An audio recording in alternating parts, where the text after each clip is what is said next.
Hello everyone, this is Greyshot 17 here bringing you Hey, another and review. Greyshot 151. Thank you very much. Anyway, he has a Christmas sweater on. I have a Penn State awesome sweatshirt We on. just got back from a long plane ride. It's 10 o'clock at night, and we are doing a review of one of the most anticipated movies of the year. So anticipated No that one it's knew it on was coming. everyone's top 10 list. Guaranteed. But it is a good movie nonetheless, and that is Spectral. Now, if you want to know, like, very quick synopsis without going into spoilers or anything, let's just say this. Imagine... Black Hawk Down meets Ghostbusters. Yeah. With a smidge of horror. Yeah. So, look at... What's a Black Hawk Down? It's a smidge of Yeah, like horror, like Ghost. But in any case, there was horror in Ghostbusters our and overall Black Hawk Down. our overall review of this film, without any spoilers, go watch this movie. It's on Netflix. Go see it. Go watch it. It's very, very good. In Yes. fact, it harkens back to a poem. One of the my brother and I grew up on like monster movies and such, Sci-fi movies. sci-fi movies, and this is like a big budget sci-fi movie, and damn does it deliver. Yeah. But first, let's go to the premise. So, the setting is really unique. So it's essentially a civil war, similar to if you've seen pictures of Aleppo right now. It's very similar, except it's in Moldova, which is between the country. It's south of Ukraine, to the west of Russia, and to the east of Romania. Yeah. Essentially, it's a small European nation. Yep. Very small, and the whole premise is a totalitarian government. Quickly rose to power. It basically falls. It quickly rose to power. Spent a lot of money in R&D, and then of course the people rose up when they realized, oh, this no way. Yeah, they're spending our money on like weapons and stuff because even the U.S. government was like, these guys are just spending all their money on some weapon R&D, and they didn't even know what it was. Yeah. And so there's a U.S. military base there, and they're not there to stop this war. They're basically there to stop the insurgents that are attacking civilians and stuff, which is really cool. Which is like U.S. peacekeeping. Because there's an outbreak, possibly because they're so militaristic and spend so much money on military. There's a chance that the rebels could start a civil war, and it's like, no, we don't need that. Exactly. So so U.S. forces are assisting the local forces in taking out insurgents. Yes. And let me just say this. The military is armed to the teeth and exactly what you would expect for like a SEAL Team 6. They break in, they move, they're going from place to place. There's like some minor skirmishes. But this is set somewhat in the future, and they have special like goggles that not infrared, not night, but it's a mixture of everything. It's a full spectrum goggles, so that way they can see in the dark, they can see trails of heat, they can see essentially any reading that you can think of, they can detect with these goggles. Exactly. The goggles it's like a aura. Except for X-ray. Exactly. It allows them and it gives them a good sight range. It's really cool how they see this. Yeah. Like there's no detail not spared.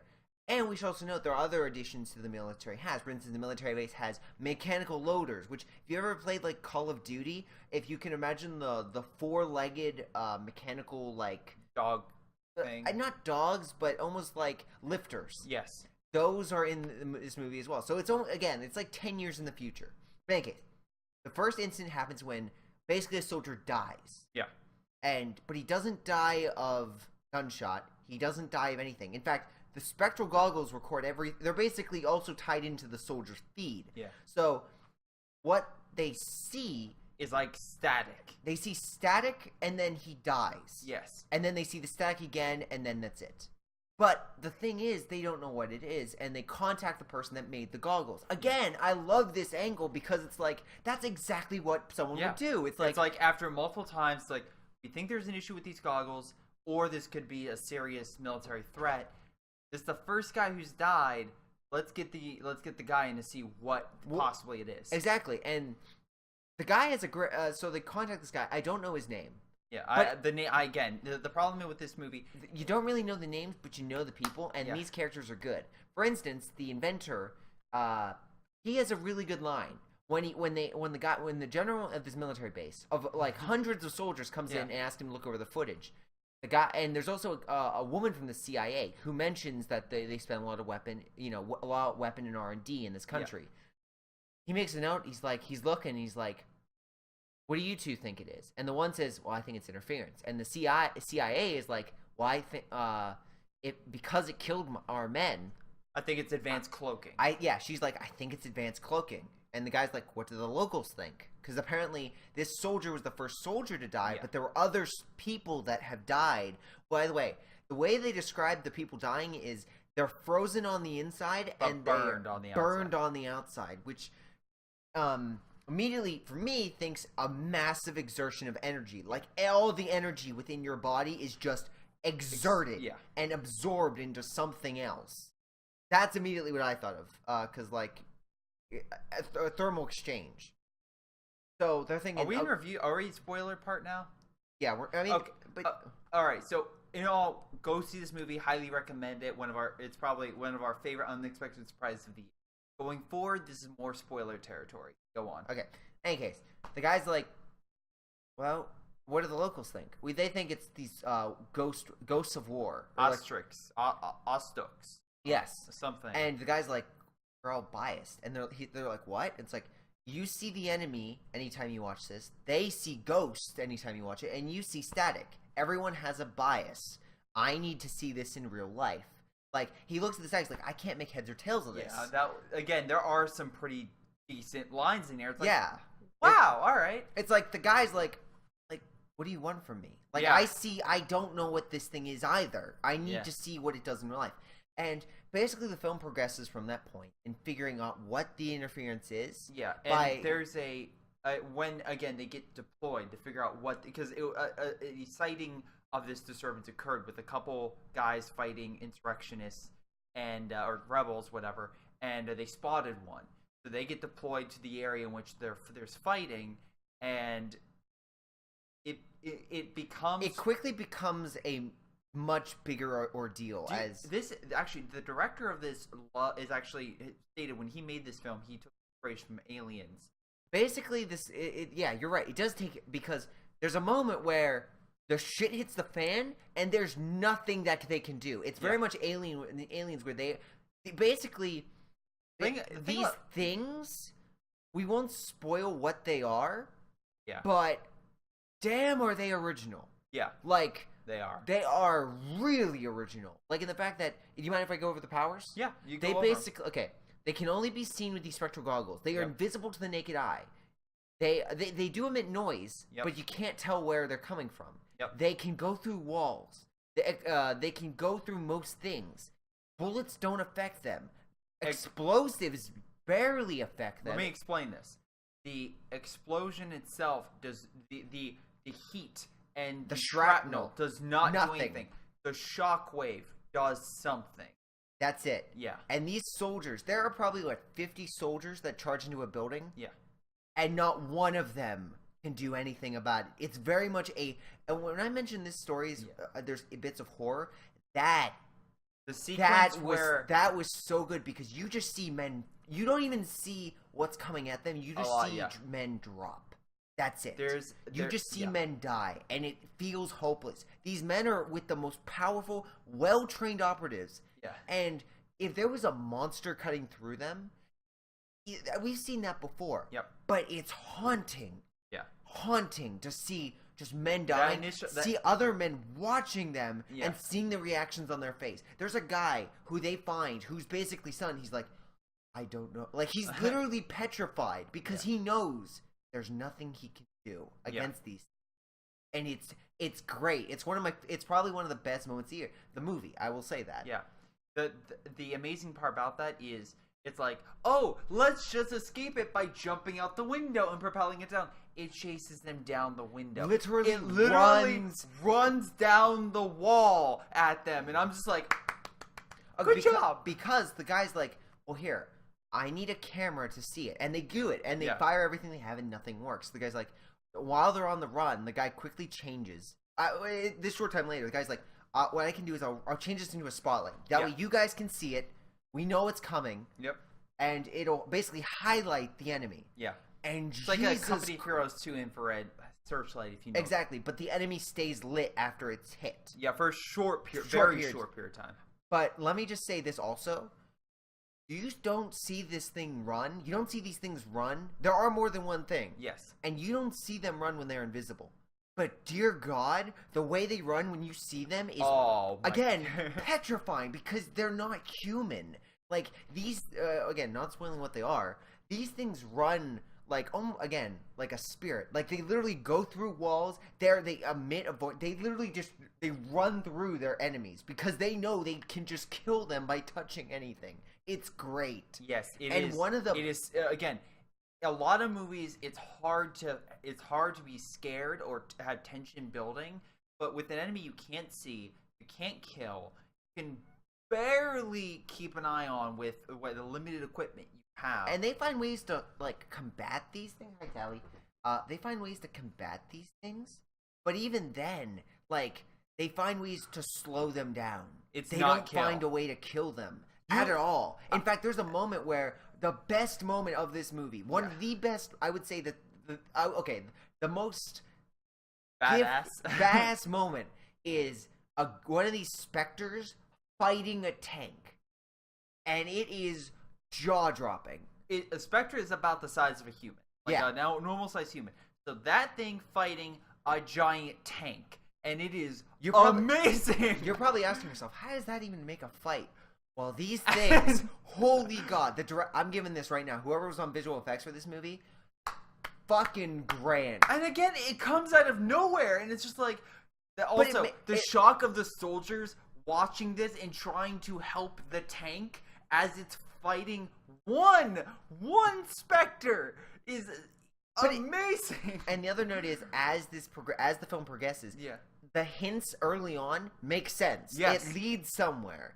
And, like, there's a note with, like, a tub, and then the tank, and then there is I do, like, don't get me wrong, there are, like, little plot holes, and there's not a lot of character development. I will say each of the characters do fit their mold. They don't expand from them, but they do fit it very nicely. And their reactions are very, their reactions are just to the situation that's going on. For instance, after the Spectre finishes off the tank, and yes, I said, yes, a Spectre literally KOs a tank. Like, and by the way, it doesn't run through it, it hits it. Like over and over again. It is glorious. But after that, then there's a regroup moment, and the general shows up, and he's like, it was a wave. We couldn't see them. Men just started dropping. And that I can literally... You can see the dread on his face. Watching hundreds... I'm guessing hundreds of people die. Like... what we saw with the one tank... Oh, there's also a shot that, like, people running in the city and then just falling in the street. It's just, you see a blue light, because that's what happens when they run through. There's, like, a small blue light. You just see people dying on the streets. And it's a very effective... It's haunting, yeah. This movie goes small scale, but then gets very large. It actually has some really nice scenic shots. And I just keep picturing, like, wait, this movie was supposed to be for theaters. And then I guess Universal pulled it. And then Netflix released it, and I'm just like, I guess Universal had issues or rights or didn't believe in the film. And I'm just like, I have no idea how much they put into this film. Again, I'm not seeing major actors. This is a new director. I don't see where I want to see this. The money was probably put into the effects because the effects look great, and I'm glad Netflix picked this up. Even though, listen, the effects and the costume design and the world are superb. There is a final battle. Because they do eventually figure out what these things are, at least somewhat, and they're able to combat them. And even then, which they do try to bring it back to again, like a realism, and they do try to, and the mentor creates weapons to do this. I will admit, it is kind of shocking how let's make a ton of weapons in one night. Yeah, for like 30 or 40 soldiers. But to be fair, the final battle is great. It is great. Also. They realize when they realize what these things are, and they put together how to even slow them down, everything they've learned throughout the film. After watching the tank, after watching them move, after all that, they finally realize, okay, let's get on like these things can only go they can't go through certain things. Yeah. So let's get the closest military armor that we have, which is explosive gear, lead-lined explosive gear. That way they can't go through us as easy. Yeah. Let's use these weapons that can actually disable them. Which, by the way, fun fact, it's awesome because at the end you're like, wow, yeah, the soldiers are kicking ass. Then there's a moment you realize these things aren't dying. They're just falling apart, and they're coming back together. Yeah. And there's a glorious shot of them all together fighting. There is a final battle, which I will rank. It has dozens of soldiers. The bipedal lifters that have literally looked quadruped lifters that look like dogs. That's why I keep referencing them with lights on so they can see. And it is one and helicopters over him. I'm just like, what? Why? It's intense because you also see guys drop, but they're holding them off and trying to push to keep them evasive. Because this entire time they're trying to divert all of them that way. Because these guys are like, we can't win. Yeah. They know this going in. They're like, we can't win this battle. Oh, by the way, we need to hold. That's the only thing we need to do. If you're thinking these specters are mindless and they're just really no, they stupid, adapt. They are smart. They are not some idiotic. At first, you almost see their evolution in tactics, and you see their evolution in smarts through the film. Yeah. First they're slow and meandering because it almost like they're awakened for the first time, which does parallel. They're trying to test out what they can do and see what's going on. Then more and more. And once they realize what they can do, and almost as if when they're attacked, they seem to spark to life. Like when they see a gun and someone shoots them, their instinct goes ahead and they say, just kill. Yeah. There's a lot of these great interactions, and again, the ending is a little. Here's the thing though, and there's a part where I'm just like, how does again? Also, I do like how the engineer never fires a gun. That was something I really enjoyed. Oh yeah, it's just like, why would an engineer fire a gun? He's not gun trained, and he never does. I'm just like, bravo! You actually does. He actually is supporting the rest of the characters. He's not the lead. He's not the most powerful, but he's tech savvy. So I like that. One thing I will say, they answer because I'm just like, what? It's a cool scene how the ending happens, but I'm just like, how does this make sense? And they answer it. And I'm just like, oh. Okay. That's and that's clever. There's even a moment where the character even sticks to his moral high grounds. Yeah. And it's something he brings from the very first part of the movie. Yeah. And you see that. And no matter how hard he's tested, he stays his morals. That said, you don't know why you kind of hear it, but I wish, again, they're archetypes. They don't expand, they don't go in depth, they stay what they are. There's a little bit of shade, a little bit of depth, but it's not much more than a kiddie pool. I wish there would have gone more. I wish there was a few more character moments because it replicates Alien. It gets the horror from Alien. It gets the tension from Alien. It just doesn't get the character from Alien. It also has the creativity. Yeah. It has some great creativity, some great action scenes. Because a lot of times CG is like, oh my god, why are you using CG for this? But it works. This CG is top of the line, and it puts a lot of movies to shame. Like Batman v Superman. Yeah. The action directors should pay attention to this film. Zack Snyder should look at this film like, this is how you make a terrifying enemy, and this is how you slowly ramp up the action. Because by every single scene progressing, it gets better and better and better. And it's like, why? Because he was smart in how he did how he displayed this movie. Don't get me wrong, this is a B movie. This is a very this is a very well funded, very well crafted B movie, but it's a B movie. Essentially, again, why we like this movie so much is because sci-fi has been dumping. They've been doing Sharknado and all these B movies where they sometimes you'll get a sprinkle like Abominable. Abominable is one of my favorites because it's a small story about a guy paralyzed watching people die. Now I like that because again, no one believes him.